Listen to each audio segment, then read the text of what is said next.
కశ్మీర్లో మళ్ళీ పాకిస్తానోడే చంపితే మీరు మీ పార్టీ ఏం చేస్తున్నారు? గాడిద పళ్ళు దొమ్ముతున్నారా? నేను బీజేపీలను అడుగుతున్నా. ఇవాళ సర్వం త్యాగం చేశారు. మోతీలాల్ జవహర్లాల్ నెహ్రూ స్వతంత్రం కోసం పోరాటం చేయడమే కాదు, నెహ్రూ 10 సంవత్సరాలు బ్రిటిష్ వాళ్ళు జైల్లో పెట్టినరు. వేల కోట్ల రూపాయల ఆస్తులు ఆనాడు దేశం కోసం సర్వం అంకితం చేశారు.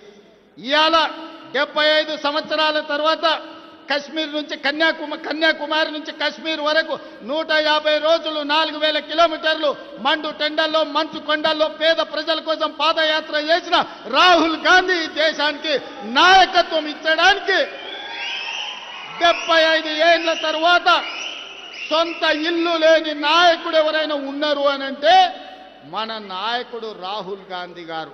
ఇది కాంగ్రెస్ ఈ దేశం కోసం చేసిన త్యాగం అని చెప్పి నేను ఈరోజు చెప్పదలుచుకున్నా. అందుకే మిత్రులారా, ఇక మోడీ కాలం చెల్లిన రూపాయి, మోడీ రద్దయిపోయిన 1000 రూపాయల నోటు లాంటోడు ఈరోజు రాహుల్ గాంధీ గారి నాయకత్వం ఈ దేశానికి అవసరం ఉన్నది.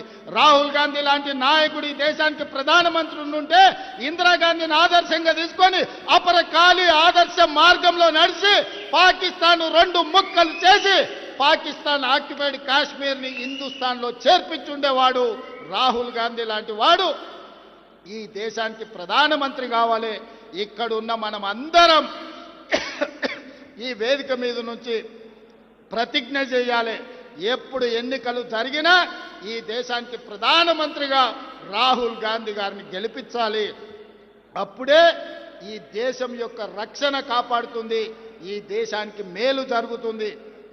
అందుకే మిత్రులారా, ఈడున్న వాళ్ళందరికీ నా విజ్ఞప్తి ఒక్కటే, ప్రధానమంత్రి మోడీ వల్ల దేశ గౌరవం నిలబడదు, ఈ దేశాన్ని యుద్ధంలో గెలిపించడు. ఇందిరాగాంధీ గారి మనవడైన రాహుల్ గాంధీ ఈ దేశానికి ప్రధానమంత్రి కావాలి. వారు ప్రధానమంత్రి అయితేనే ఒక పక్కన పాకిస్తాన్, ఇంకొక పక్కన చైనాను యుద్ధంలో ఓడించి భారతీయుల ఆత్మ గౌరవాన్ని నిలబెట్టాడు. ఈ దేశానికి రాహుల్ గాంధీ గారిని ప్రధానమంత్రి చేసే వరకు మన అందరం పోరాటం చెయ్యాలి, మన అందరం కష్టపడాలి. మీరందరు సిద్ధమా? సిద్ధమా? సిద్ధమా? సిద్ధమా? సిద్ధమా? సిద్ధమన్న వాళ్ళందరూ చేయి పైకెత్తండి. జై హింద్, జై హింద్, జై హింద్.